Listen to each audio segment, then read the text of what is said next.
What are we about to see here? I mean, this cop, to be called evil, like, what could he have done?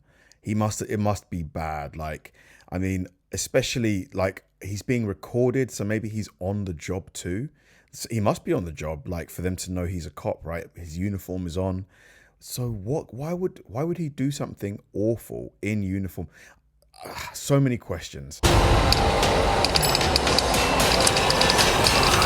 This cop just ran over an innocent civilian, killing her instantly. And here's his coworker trying to justify his actions. That's not reckless for a train driver, but she is dead.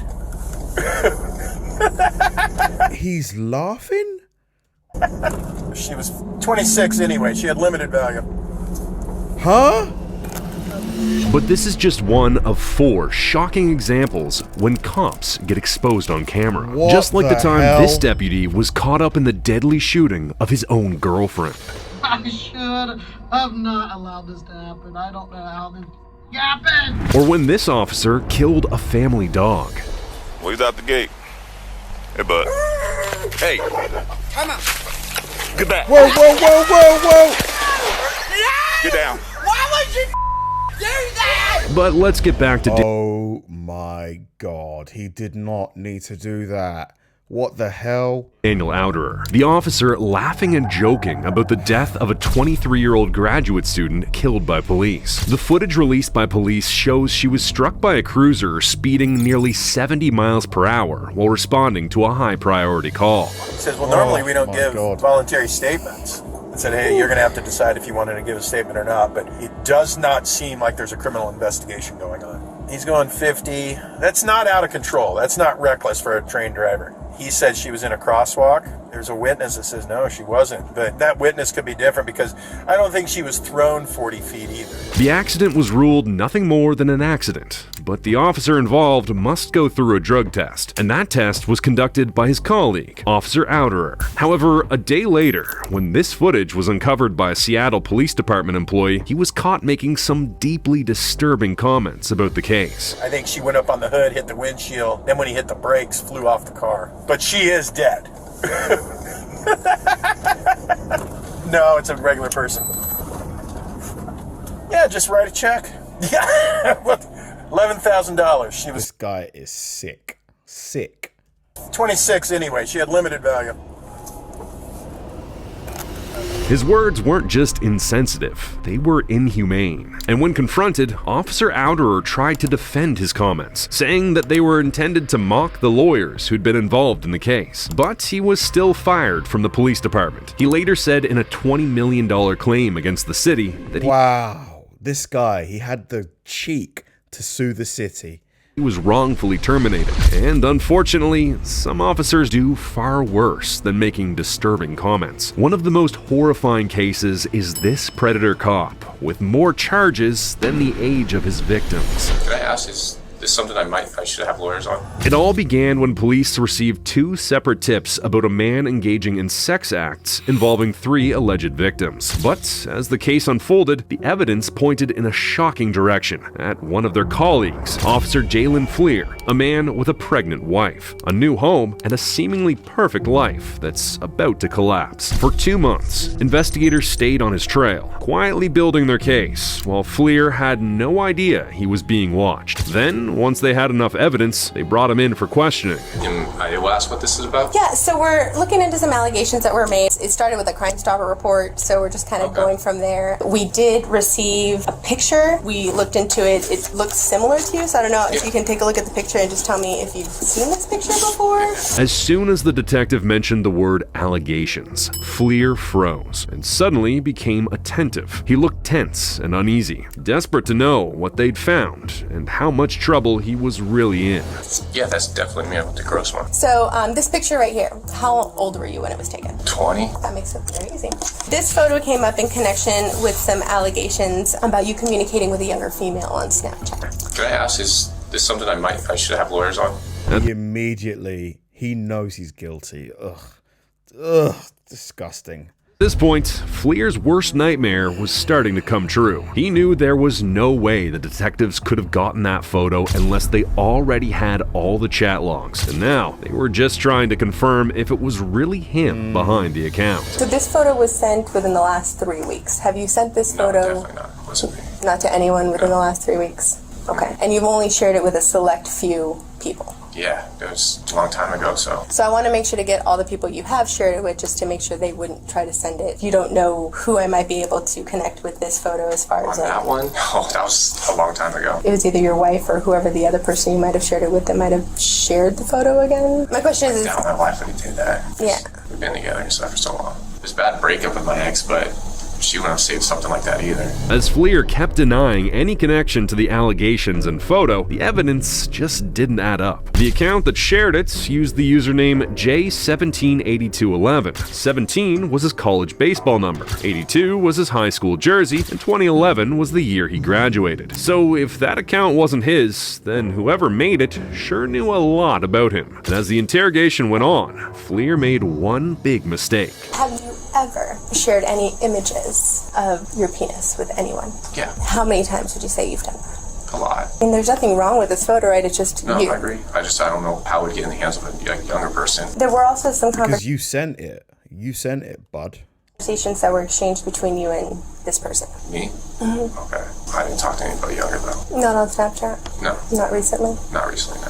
When asked if he'd talked to a minor on Snapchat, Fleer said not recently, unknowingly admitting to the crime. And knowing the two worst things you can be in prison are a cop or a predator, Fleer quickly asked for a lawyer, as he wasn't about to spend a single minute in a cell. Those I went to a pictures. lawyer because this is kind of, I'm uncomfortable with this. This is weird. Of course, like, you definitely have the ability to do that, and of course, you know, this is completely voluntary. I just don't want to get caught up on something. I fully understand. Soon after Fleer asked for a lawyer, bringing the interrogation to an end, he was quickly served with a search warrant for his phone, car, and home, uncovering a mountain of incriminating evidence linking him to the crimes. Investigators later discovered that Officer Fleer had contacted 41 young girls, some as young as 9 years old. Oh, my God. Oh, never let him out. Never. 9? He was immediately placed on leave, had his duties restricted, and was eventually terminated from his position. In May 2021, Fleer pleaded guilty to 20 felony and misdemeanor charges related to acts with minors and attempts to meet minors for purposes. A month later, he was sentenced to 12 years in state prison. However, the next evil... I just don't get why these people are attracted to... I don't get it. Is it some kind of like mutation, like defective gene or something? Like, it is just disgusting. Cop actually got away with doing something unforgivable. You will not do that. You think I come here? The Barrios family was enjoying a peaceful morning until the officer came knocking at their door. A child had earlier reported being chased by a dog and a man with a gun. So when Officer Carl Lampkin showed up to look into it, it seemed like a simple investigation until it turned into murder.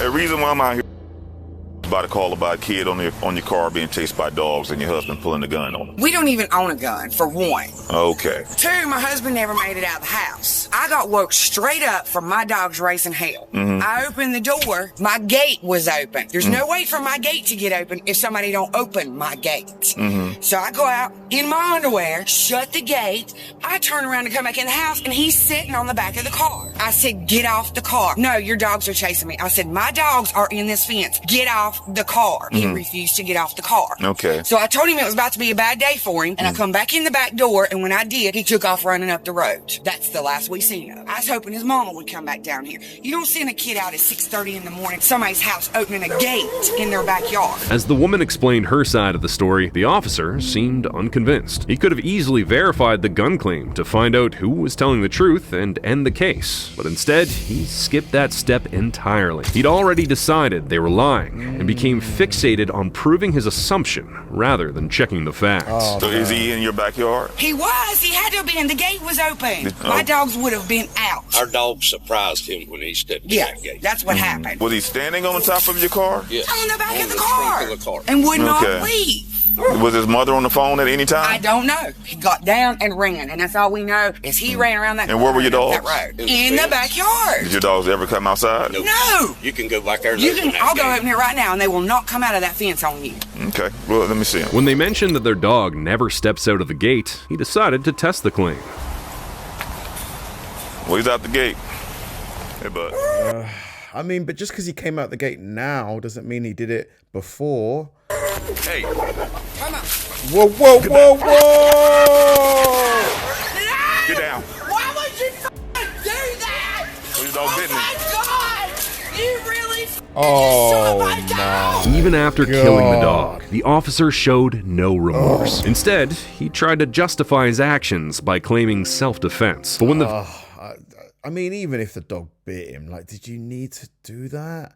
Like, did you need to empty the whole thing? victim's son came out, furious and demanding answers, the officer only made things worse, pulling his gun on the boy and telling the mother to let him loose. At that moment, it was clear the son could be next if she didn't calm him down. Damn kill you. Mike 319, give me 1033, send me a unit, and send us sergeant.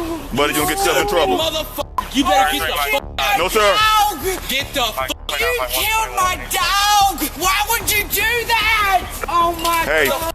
Yeah. Dude, you're gonna get yourself in trouble. I'm trying to save you. You better leave my damn house. Get back. Taser. Now. Ma'am, get back. Leave my goddamn house. No, I'm not. Right now. It's okay. You just did it to my kid's dog. You leave my goddamn house. Sir, I'm trying to save you. As the son's reaction to tragically losing his best friend continued, the officer only tried to tase him, a restraint he could have easily used. Yeah, why didn't he use it on the dog? Like, why, man? It just felt like he did not like that dog. On the dog earlier, clearly showing that the shooting wasn't necessary, but intentional. And even after that, the officer still wasn't done traumatizing the family. Your son's gonna be arrested. Did your dog have rabies shots? Oh, yeah. You got the paperwork? Oh, they do. I know it's stressful. It is. Sir, I know it's stressful, but your son's gonna get himself in a bunch of trouble. I don't care how hot his head is, he's crossing the line. You crossed the line when you shot the No, you probably crossed the line when you put the gun on the kid and ran him down the street. I didn't pull no gun. I ain't got no gun. Despite all the trauma he'd already caused, the officer kept trying to shift the blame. And then, when his colleague arrived, they arrested the boy for his reaction and called it assaulting a police officer. But when the Jacksonville Sheriff's Office reviewed the case, they ruled that the officer's actions were within departmental guidelines, after it was confirmed that the dog had bitten his. I mean, I guess the dog did bite him. I mean, the dog did bite him. I mean, it's not a big bite, but he still got bit. Finger. Unsatisfied with the verdict, Mrs. Barrios filed a lawsuit against Officer Lampkin and the Jacksonville Sheriff's Office in December 2024, citing a violation of civil rights. The case is still ongoing to this day, with Officer Lampkin continuing to keep his job. But while this evil cop got away with killing a dog, this next officer tried to get away with murdering his own girlfriend. This gotta be a nightmare. I'm so sorry, dude. I know better. Earlier that day, police responded to the home of Marion County Sheriff's Deputy Leslie Boo after he made a 911 call himself. Upon arrival, they found his 25-year-old girlfriend, Paulina Wright, dead, shot in the forehead as he held her in his arms. Boo claimed it was an accident, but after officers brought him in for questioning, they uncovered something truly evil. Such a good night. We were having such a good night. This cannot be happening right now. No. She can't be. She cannot be dead. She is a good person. We should have never. Then why did you do that? Why did you do it then? Been doing that. This gotta be a nightmare. Paulina's gotta be. God, please send her back to me. I love you. I'm so sorry, dude. I know better. I should have not allowed this to happen. I don't know how this happened. Even though Boo insisted the shooting was a mistake and acted regretful, his reaction suggested something suspicious. As a trained cop, Boo knew there were cameras in the interrogation room, and he probably put on a performance to make it look like it was really a mistake. Wow, I didn't even think of that. All of this theatrics might just be fake. Wow. Tell me exactly what happened. It's an accident.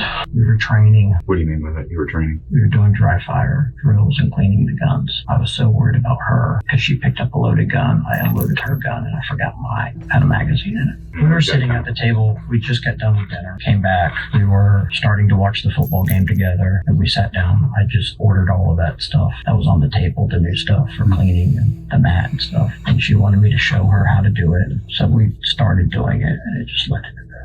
Okay. So was she pointing the gun at you? Were you pointing the gun at her? Like, kind of go through Just that. in a general direction, which I know is wrong. We should not have been doing it must have been at her for him to, like, you know, it must have been at her. that. But she told you that she wanted to learn how to do this? Yeah. Boo claimed he had unloaded his girlfriend's pistol, but somehow forgot to unload his own, which already raised serious questions. As a police officer, he knew better than to ever point a gun at someone who wasn't a threat, especially not his girlfriend, unless he really meant to. I start to show her how to clean the gun or like trading parts back and forth, stuff like that. When you're sitting there, do you have the rifle out at that point? Yeah. Okay. So you have the rifle out at that point. You disassembled it? Yeah. Okay. So you disassembled it and you're telling her how to like clean it? Yeah, how to clean it, what parts are what. Like I'm handing her some of the parts and like she's holding it and messing with it while I'm cleaning other parts. Now, does she have the 9mm at that point? Okay. No, we're just trading parts back and forth at that point for the rifle. I reassemble the rifle. She holds it and she like dry fires it a few times. I was getting ready to put all the guns up or put the rifle up. That's when she grabbed the 9mm. I had the magazine back in the rifle at that point because I was about to go put it up. Put the magazine in it, getting ready to put it up. Yeah, that's when she grabs the 9mm. I unload that for her because she's kind of waving it around. She starts to dry fire that one. And I'm like, oh, okay. And I go to dry fire my rifle. I dry fire it the first time, and then the second time is when. But he must have been pointing it at her, right? Because if he's pointing it away from her, she would still be alive, wouldn't she? One time before that, and then the second time is when it went off? Yeah. Have you guys done this before in the past? Okay. It sounds bad, but after we go to dinner and have a few drinks, I get sloppy, I guess. I should not have been allowing that to happen. How much did you have to drink tonight? Just 3 margaritas. We each had 3. However, his girlfriend's blood alcohol level was only 0.04, far below Florida's 0.08 driving limit, which clearly shows he wasn't drunk or confused. He knew exactly what he was doing. And the detective had no other choice than to believe him, as an earlier search of his house reveals evidence that actually supports his story. And at first, it looked like Boo might be getting away with murder. But after the interrogation, he was relieved of his duty, arrested, and charged with manslaughter. A few weeks later, a judge granted him bond, while police continued their investigation with the state attorney's office. Wow. All of these cases, man, it just shows that there's some real psychos walking around that in everyday life, you might not be able to tell just by looking at them, but some real psychos. Like the guy who was laughing, you know, the girl that, you know, got ran over and he was laughing about it. Oh, ha, ha, ha. Yeah, she's dead. Ha, ha, ha. I mean, I don't get like what, you know, because he was talking about lawyers and he claimed he was talking about lawyers, but I can't think of a scenario where someone dying is something that can be laughed about, you know, trivialized, made to seem not really important. To me, that shows that you've just become a bit of a sociopath. Like that guy, someone like him should not be like in society really, because he would probably abuse his powers to be able to do things that would, you know, anyway, and the guy with the dog, like, yeah, you know, maybe he did get bit. Maybe he thought he was going to get bitten even more. He felt under threat, I guess, but he could have used the taser, couldn't he? Like the taser would have stopped that dog and it would still be alive. Thanks for watching, guys. If you enjoyed the video, please like and subscribe and check out the video I'm going to link right below this one. See you there.